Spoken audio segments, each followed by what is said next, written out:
ಆನಂದ ಶಯನ ಅನಂತನ ನಯನ ನೋಡುವ ನಿಮ್ಮ ನಳಿನ ವೀಣೆಯ ನುಡಿಸಿ ನಾದವ ಬೆರೆಸಿ ನಂದನ ಕರೆವ ಬದನ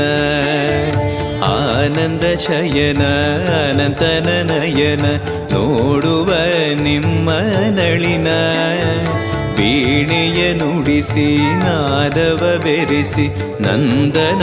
ಕರೆವ ವದನ ಭಾಗ್ಯವಿದು ಗುರು ಭಾಗ್ಯವಿದು